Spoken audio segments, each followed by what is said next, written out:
nkuleetedde lisiti y'ababaka ba parliament abatagenda kudda mu parliament ku kadi y'ekibiina kya NUP abamu nga bakakasiddwa dda abalala nga babuusibwa olw'ebintu bye bazze bakola mu kibiina abamu nga tebagoberera mateeka ga kibiina abalala nga balina ebikolobero bye babadde bakola omuli okulya olukwe mu kibiina n'ebintu ebirala ebifaanana bwe bityo kakati nkuleetedde olukalala olw'abamu ku abo nga bakakasiddwa tebagenda kuddamu kukwata kadi ya kibiina abalala nga babuusibwa kubanga amaanyi matono era nga ekibiina kisuubirwa okuba nti kigenda bateekako abantu abalala abayinza okuba nga tebagenda kudda waliwo n'abamu abasimbiddwa ku bifo ebirala already nga bavudde mu bifo babadde basaavinga ng'ababaka ba parliament wabula bino ngenda kukuleetera gye byasibuka ennaku z'omwezi nga 10 omwezi ogwokuna omwaka 2024 omwaka ogwo oguwedde nkakasanga gwazaagoberera bino obijjukira parliament yayinamu ensasagge ey'enguzi ey'akawumbi akalamba n'obukadde 700 obwali bwaweebwa bakomishona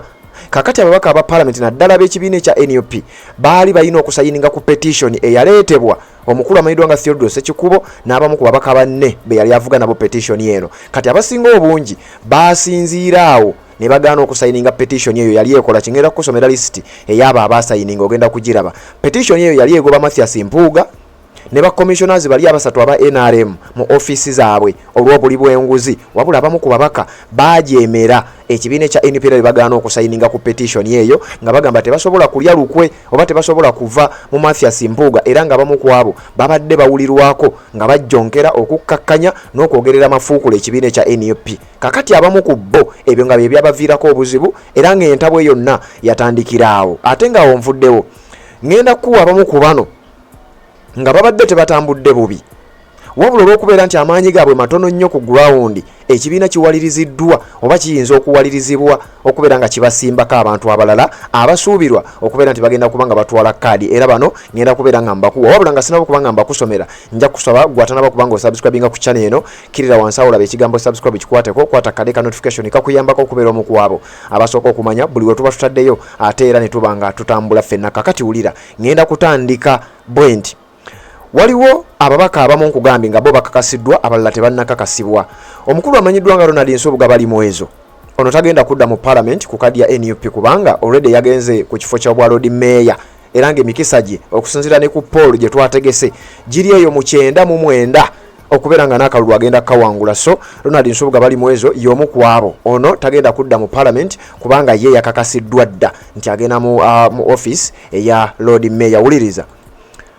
Honorable Nyeko Deriki abadde akiikirira abantu ba Makindye East mu parliament era ku kadi ya NUP ono naye tagenda kudda wabula nga ye Nyeko Deriki yakakasizza ng'ayita mu kiwandiiko kye yatadde ku mukutu gwe n'ensonga ze yawadde twabikuwadde ebyo sijja kubiddamu ono naye kikakasiddwa nti Makindye East ekibiina kya NUP kigenda kuba nga kifunirayo candidate omulala oluvannyuma lw'okuba nti Nyeko Deriki tagenda kudda mu parliament ku kadi ey'ekibiina ekya National Platform naddala mu kalulu kano akankume 226 kakati abo babiri bo bamaze okuba nga bali confirmed nti tebagenda kudda ku kadi y'ekibiina kino kakati ate waliwo abalala nga nabano nabo babuusibwa okubeera nti banaafuna kadi omukulu amanyiddwa nga Saazi Godfrey mumumanyi ono mbaka mu parliament akiikira abantu ba Gomba East bwe mbaseerabidde abantu ba Gomba East Saazi Godfrey abakiikiridde ku kadi ya NUP wabula ku mulundi guno kigambibwa okuba nti amaanyi gandibanga matono oluvannyuma lwa Flavia Namulindwa okubeera nga yazze n'abanga ate akontestinga ku kifo kino ekya omubaka mu parliament akiikirira Gomba East kakati Saazi Godfrey ateeberezebwa okubeera nti emikisa gye egy'okufuna kaadi gyandiba emitono era ng'oyo naye abuusibwa okudda mu parliament eya 2026 oyo ne muvaako ne tugendako mu bitundu ebya Nansana municipality waliyo omubaka amanyiddwa nga Wakayima Musoke Wakayima Musoke ono abadde mubaka mu parliament akikira ekifo ekyo era nga naye mu kalulu ke kasooka okubaamu ebyalumira mu kusooka era nga naye yayitirawo mu nsonga zayitira mu kooti Wakayima Musoke abadde akiikira abantu ba Nansana municipality ku mulundi guno ekifo ekyo kirabika nga amaanyi geewunzikidde nnyo ku bantu ababiri Big Eye ne Zambali Blasio Mukasa abo nno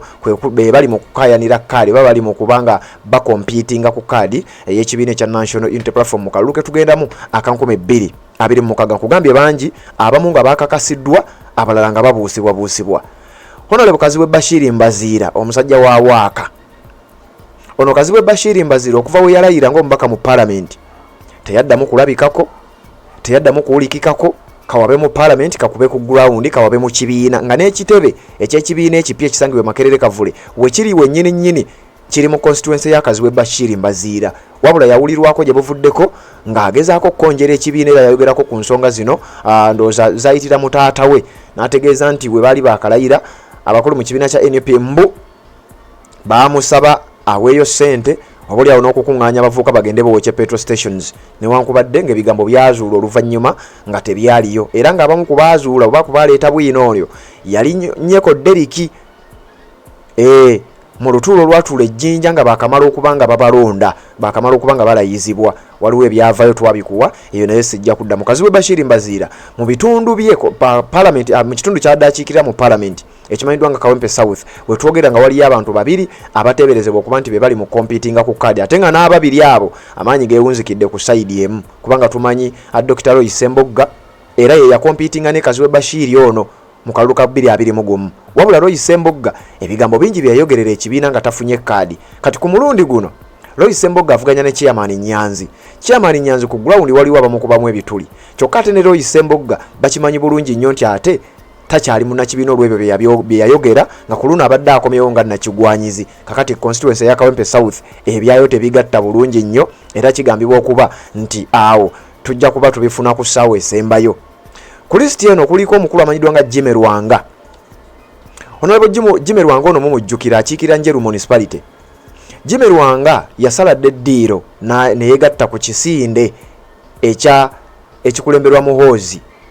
era nga okuva ku olwo Jimmy Rwanga alabiseeko emirundi mingi nnyo ng'ayogerera ekibiina ekya National Unity Platform kakati ono naye kikakasiddwa bakyakakasibwa dda tasobola kuddamu kubeera ng'akwata kadi ekibiina kya NUP ate ngera n'emikisa giri waggulu okubeera nga bw'atadda ku kadi ya NUP era n'okudda mu parliament kwe kulabika ng'emikisa giri wansi egy'okubeera nga addamu okulabikako mu parliament y'eggwanga wuliriza waliwo Twaha Kagabo ono mumanyi bulungi nnyo Twaha Kagabo muzeeyi ono asiikira abantu ba side ze Bukoto era nga badde abakiikira ku kadi y'ekibiina kya NUP Twaha Kagabo yasaladde eddiiro officially neyegatta naye ku kisinde ekya Muhoozi Twaha Kagabo yava mu kisinde kya Muhoozi ate nadda mu NRM era n'avuganya mu kamyufu ka NRM wabula ne bamuwangula bamusindiikiriza na luti we twogerera nga Twaha Kagabo ayinza n'obutaddamu kwesimbawo newankubadde nga yategeezezza abantu be nti ayinza okwesimbawo independent byamusobedde era ali mu kusoberwa ekibiina kya NUP mu bitundu awo kisuubirwa okusimbawo omuntu era ng'ateeberezebwa yandibanga kizza Akimu Saula yandibanga yagenda okukwata kadi yawo singa binaaba tebikyuse kati Twaha Kagabo asuubirwa okubeera ng'ayinza obutaddamu kulabikirako mu parliament y'eggwanga erya Uganda kugambye olukalala lunene ate ngenda kuzzaayo ku ntabwewa weegambibwa okuba nti erabika we yava waliwo omukyala amanyiddwa nga Juliet Kakande omukyala ono mumanyi yalabikako mu parliament babaka banne nga bateesa ye ng'ali mu kuweeweeta mutwe ogw'omukulu amanyiddwa nga Mpindi Bumaali mubijjukira ebyo omukyalo namanyiddwa nga Juliet Kakande y'omu kuba Mathias Mpuuga aba ADF ekibiina kya Democratic Front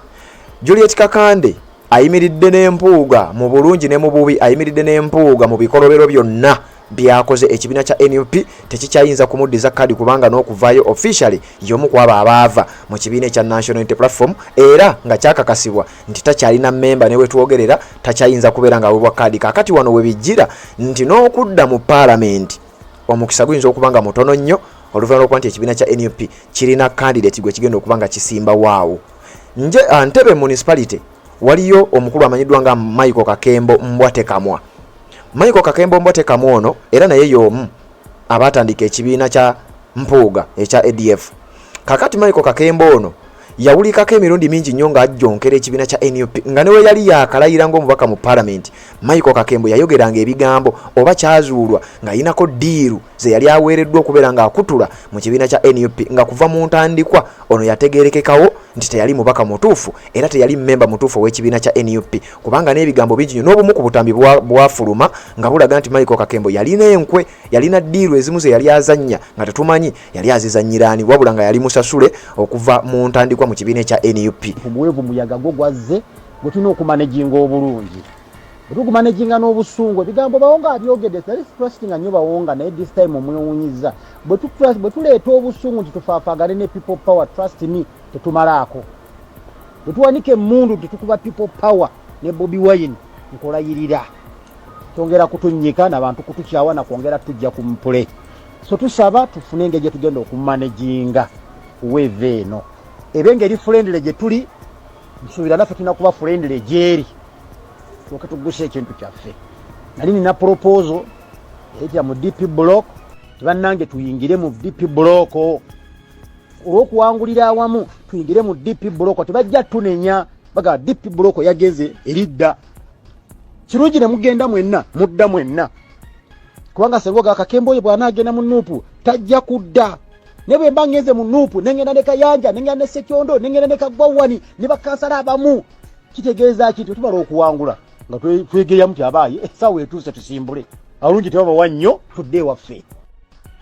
Ebigambo ebyo byayogerwa Michael Kakembo ng'ali ku ssimu emu kyokka mu budde obwo yali akajoyininga ekibiina kya NUP nga twakava mu kalulu ka 2021 nga kitegeeza omukulu ono yaliko ddiiro era n'oyo naye kyakakasibwa dda nti takyayinza kudda mu kibiina kya NUP kubanga y'omu ku bali bano bennyini benjogerako ba Bedi Bwanika. Dr. Bedi Bwanika Kimanya Kabonera ayinza obutaddamu kulabikako mu Parliament kubanga naye yakakasibwa dda takyali wa NUP era nga naawe tukimanyi bulungi nnyo NUP erinawo upper hand era gwenaawa kaadi ateeberezebwa okuba nti yandibanga yajja okuwangula ekifo ekyo kakati oyo naye ali omu ku abo abakakasiddwa nti ayinza obutaddamu kubeera nga alabikako mu Parliament kyekimu ne mukama we Mathias Mpuuga abantu abasinga obungi baali bamanyi nti agenda kujja yesimbewo ku bwa president oluvannyuma lw'okutandika ekibiina kye ekya DF abangi kye bamanyi nga ADF. Mathias Mpuuga kigambibwa bakirowoozebwa nti yandiba nga yatuuka n'atya okujja ku level ennene ey'obwa president n'ategeeza agenda kusigalawo ku kifo kye ng'alwanira obwa MP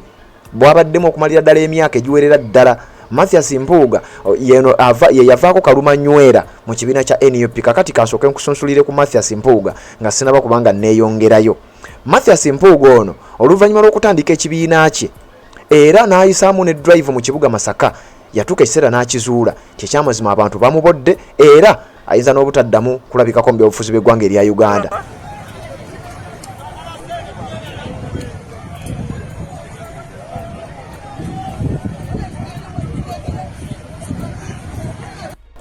Oluvannyuma lwa Mathias Mpuuga okutegeka omukolo gwe yayita Thanksgiving kyamuwa ekifaananyi ekituufu ku butya bw'ayinza okukomekkerera naye kankuzeeyo kemabega. Mathias Mpuuga yajjanga omubaka omulala era y'omu ku abo abajoyininga ekibiina kya NUP mu mwaka gwa 2020 mu mwezi gwali gwa munana nga 13 baali abantu abakunukkiriza 20 wabula nga abaali abalina ku bifo ebinene baali 11. Mathias Mpuuga y'omu ku bakulembera ttiimu eyo. Okuva Mathias Mpuuga we yajoyininga ekibiina kya NUP ebintu tebyasigala kyekimu. Mathias Mpuuga kigambibwa nti yaliko ddiiru nnyingi ezaali zizannyibwa era nga kigambibwa nti aliko emisango kubanga jjukira omusajja ono munnamateeka alina ne lofaamu wabula lofaamu ye mbu yaliko egimu ku misango egyamuleetera okubeera nga taperforminga bulungi politically nga bwe yandibadde alowoozebwa okubeera nga aperforminga. Omusajja yaliko omuweereza mu bwakabaka bwa Buganda Emmengo era nga yeeyita omuteeketeeke. Mathias Mpuuga yatandika okugenda mu maaso n'okuba nga awemuka mpola buli mwaka ogwayitangawo Mathias Mpuuga yagenda nga akola ebintu ebyazuulwanga oluvannyuma kyekyamazima omusajja ono teyali mutuufu eri enkyukakyuka. Mathias Mpuuga kinajjukirwa ennaku z'omwezi nga 5 mwezi ogw'10/2023 President bwe yali ava ebweru w'eggwanga ng'ayingira ku kisaawe Entebbe bannayuganda baali bategese kye bayita 1 million march. Poliisi oba ab'ebyokwerinda baakwata His Excellency nga tannaba na kuva ku nnyonyi era baamuvuga direct paka mu maka ge Magere. Ekyasinga okwewuunyisa ensi yonna Mathias Mpuuga yasangibwa Magere ekintu ekyebuuzibwanga era ekyaleeta ebibuuzo ebingi naddala eri bannankyukakyuka omusajja ono kakike yali abaze. Mu kalulu ka 2021 His Excellency Robert Kyagulanyi Ssentamu yakwatibwa n'ettiimu yonna ey'amawulire we baali bagenze ekalangala ku bizinga. Mathias Mpuuga yali omu ku abo abakulembeze abaalowoozebwa era abaasongebwamu olunwe nti bandibanga balina kye bamanyi ku kukwata okwa His Excellency we yali agenze ekalangala. Ttiimu yonna baagikwata awatali kulekawo muntu n'omu wabula nga Mathias Mpuuga teyakwatibwa. Mathias Mpuuga yalabika nga yalinga eyali asobola okwogera n'abasajja b'ebyokwerinda bokka era nga kigambibwa nti President we yali agenda baafuna amawulire ti abasajja baali babalondoola era nga buli movement yonna gye bakola abasajja b'ebyokwerinda baalinga bagimanya. Oluvannyuma amawulire ne gavaayo ti Mathias Mpuuga ono yandibanga eyaliko connection wakati w'abasajja bali n'entambula za His Excellency Robert Kyagulanyi Ssentamu. Kinajjukirwa era banga tono nnyo Mathias Mpuuga nga yakalondebwa nga leader of opposition nga yakamala omwaka kumpi gumu yeewa akasiimo mu meeting eyatuula eyalimu ye nga leader of opposition by then yalimu a leader of government business in parliament oyo yabeera prime minister nga teyali mulala yali Robinah Nabbanja mwalimu speaker wa parliament Anita Amongo ne ba commissioner bali abasatu aba NRM kakati meeting eyo kigambibwa nti Zaake yali ayino gibeeramu wabula olw'okubeera nti honorable Zaake yali omu ku babaka abatasirika nti wabaawo okukukuta kwonna wabaawo ekintu ekibaddewo kyonna ekirimu okubba ssente z'omuwi w'omusolo honorable Zaake yalinga ataaja ng'ajja n'abyogera n'abigamba bannansi kati kigambibwa nti Mathias Mpuuga ye yekka eyali opposition mu meeting eyo we yaggwa abaagitulamu baasalawo beewe akasiimo mu bbanga ettono lye baali baakaweereza kubanga Mathias Mpuuga mu kifo kya leader of opposition office yali tannagiwezaamu yadde n'emyaka 2 yali tannagiwezaamu yadde haafu y'ekisanja kye yali alina okubeera ng'asaavinga wabula ekyewuunyisa amawulire gafuluma nti Mathias Mpuuga beewa akasiimo kawumbi kalamba n'obukadde 7 era ye ng'omuntu yatwalako obukadde 5 bali abalala ne bagabana obukadde 4 oluvannyuma ekintu ekyazuulwa nti His Excellency Robert Kyagulanyi Ssentamu oluvannyuma lw'amawulire gano omugwa mu matu ne yeegayirira Mathias Mpuuga zaayo ssente ate bwe kiba kisoboka weetondere bannayuganda nti kino tekijja kubamu kubanga ekibiina kya NUP tetukkiririza mu buli bwanguzi tetukkiririza mu kuzannyira mu ssente z'omuwi w'omusolo Mathias Mpuuga byonna yabigaana era embeera nejja ng'egenda etabuka mpola Mathias Mpuuga paka we yagobwa mu kibiina kya NUP oba we yasuspendingibwa waayita akabanga katono Mathias Mpuuga jjukire mabegako baali baamukyusa nga bamujja mu kifo kya leader of opposition ne bamufuula commissioner oluvannyuma lw'okugaana okwetonda ekibiina kyaddamu ne kimuwandiikira nti n'ekifo ky'obwa commissioner wali omaze okuba ng'okifiirwa tukizzeemu honorable Zaake jjukire era meeting eyo yemu ye yatuula ne balemesa Zaake okusaavinga mu kifo kye nga commissioner kati Mathias Mpuuga kigambibwa okuba nti ye yabeeranga emabega w'emivuyo gino gyonna Mathias Mpuuga ekibiina we kyamuwandiikira nti tokyalikirizibwa kubeera commissioner yeegatta n'Anita Amongo ne balemera mu kifo ekyo era ne balemesa Zaake ogenda maaso n'okuba ng'asaavinga obuvunaanyizibwa bwe obwali bumuweereddwa ekibiina kya NUP kakati awo Mathias Mpuuga n'abanga kyali kiragidde ddala nti totally aviiridde ddala ku mulamwa paka we yaggulirawo ekibiina kye era ng'ekyokuggulawo ekibiina kye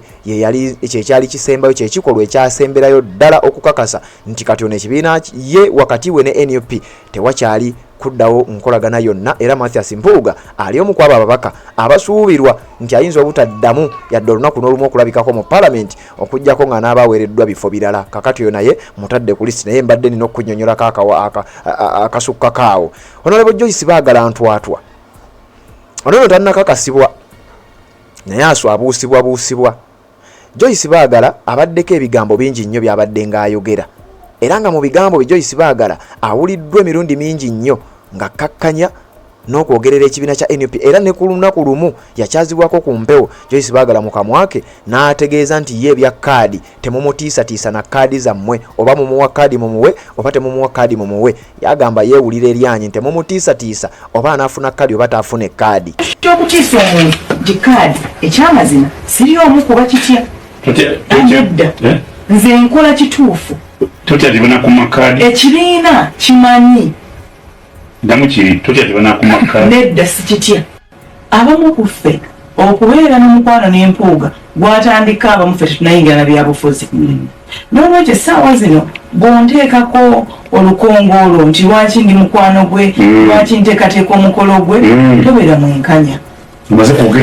kubanga oyagala ani ababeera mukwano gwe n'ekirala bw'obanga gw'olina obutakkanya n'omuntu tonyingiza don't recruit me tonyingiza mu butakkaanya bwo bw'obanga olina obukyayi ku muntu tonyingiza mu bukyayi bwo mukyayi nga ggwe nze sigenda kukyawa muntu nga mukwano gwange kubanga omulala naye amukwano. Joyce Baagala ebigambo ebyo yabyogera yali akyaziddwa ku mukutu gwa CBS programu yali kkiriza obagaana Made in Sereko nga yamukyazizza ng'amubuuza ku nsonga ezera bw'atyo nga bw'owulidde bw'atyo bwe yaddamu kakati we twogerera Joyce Baagala naye kaadi ye buusibwa okubeera nti anaddamu okukwata kaadi eyo ate era singa aba tagikutte era emikisa gy'okudda mu palamenti gigenda kuba mitono abeegwanyiza kaadi ya Joyce Baagala oba ekifo ekyo mwali kuliko Nabbosa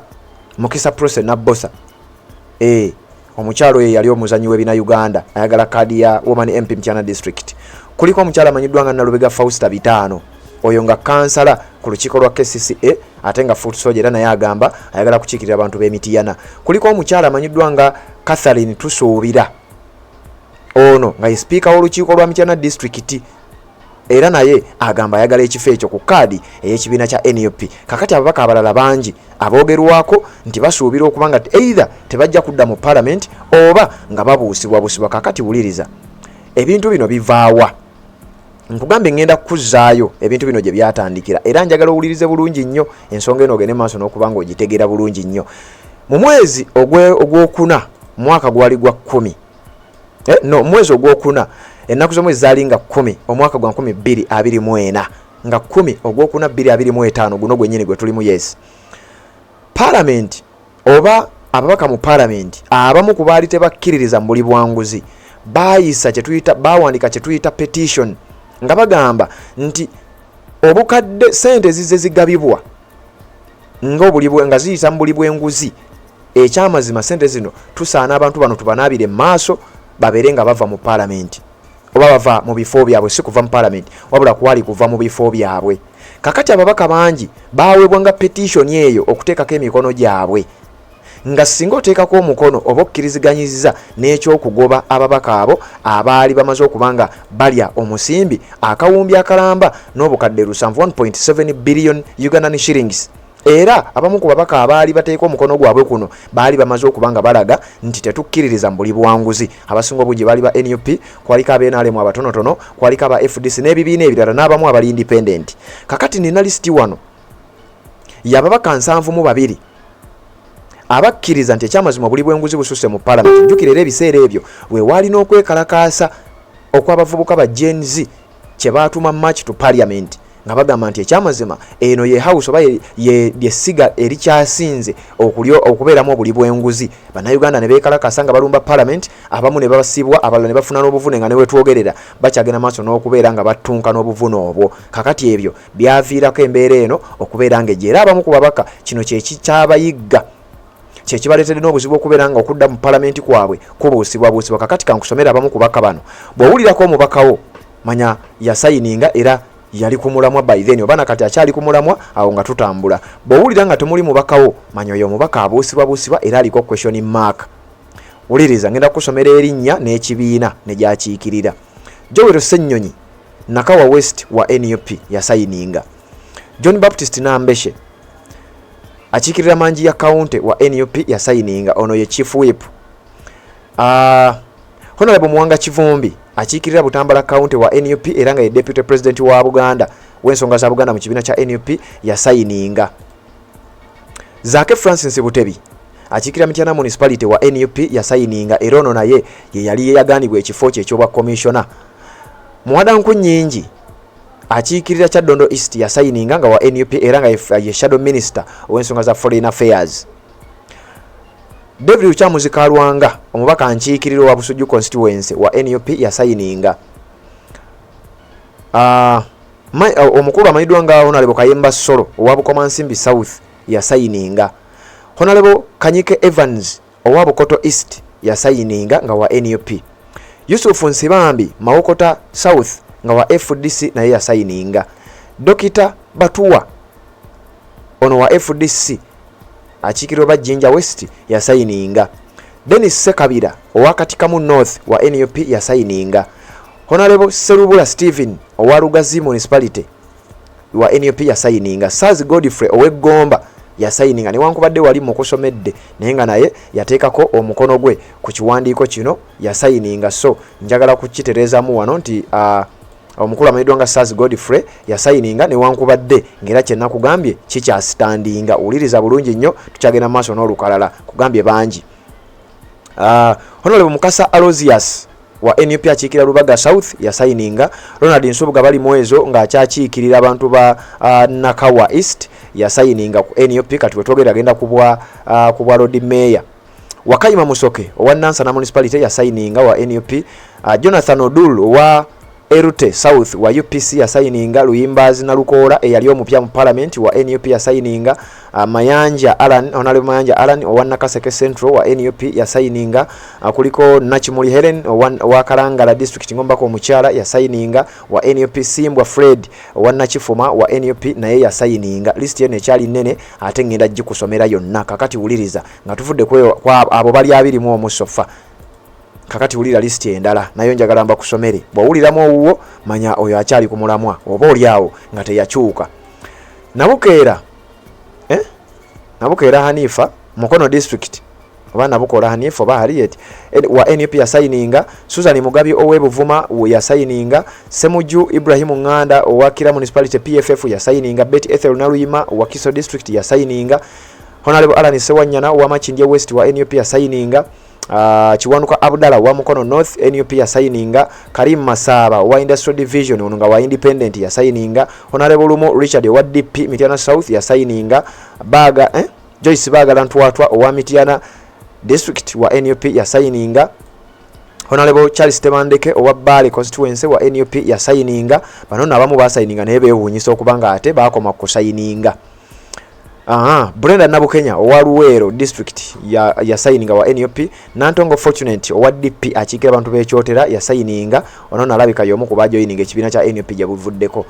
Namutawe Joan Masaka Independent yasayininga, Namboze Teddy Mpigi district woman MP yasayininga, Sekitoleko Robert NUP bamunanika yasayininga,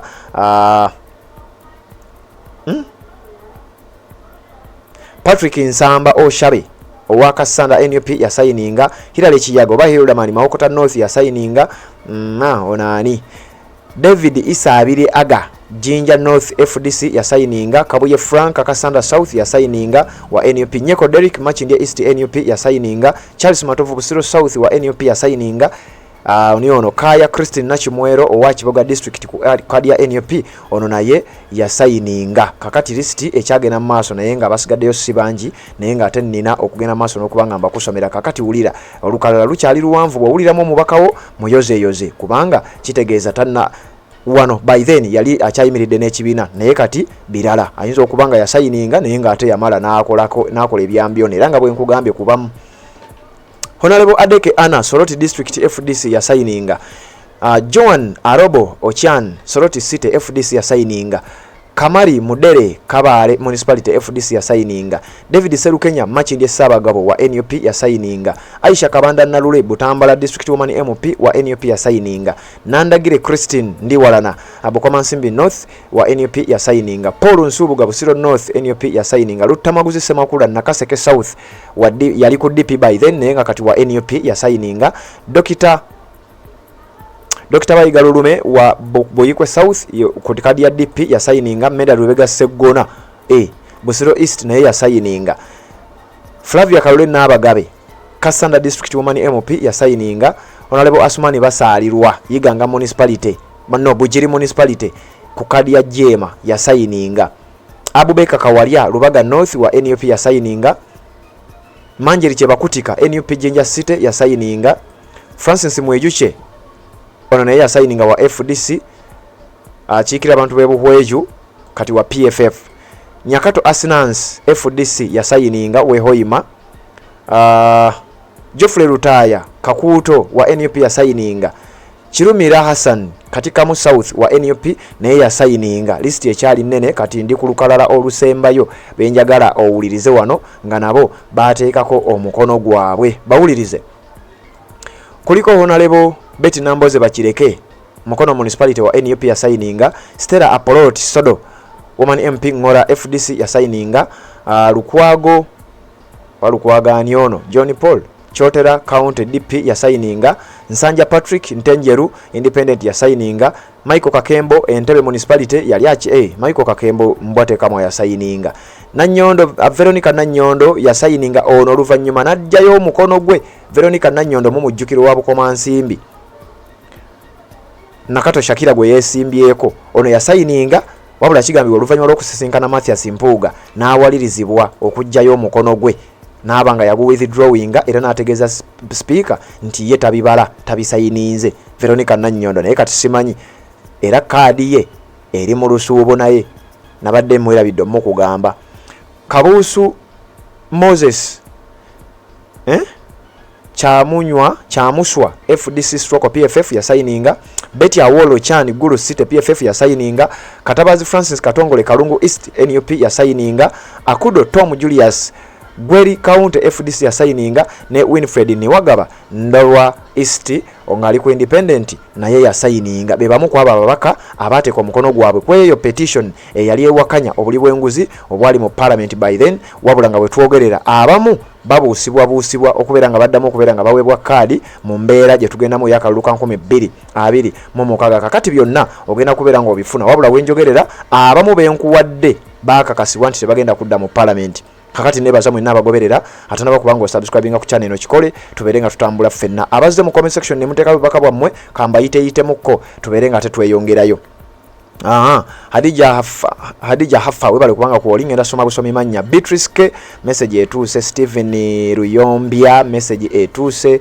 Namugwano Asha message kweri Nadima Lilian message kweri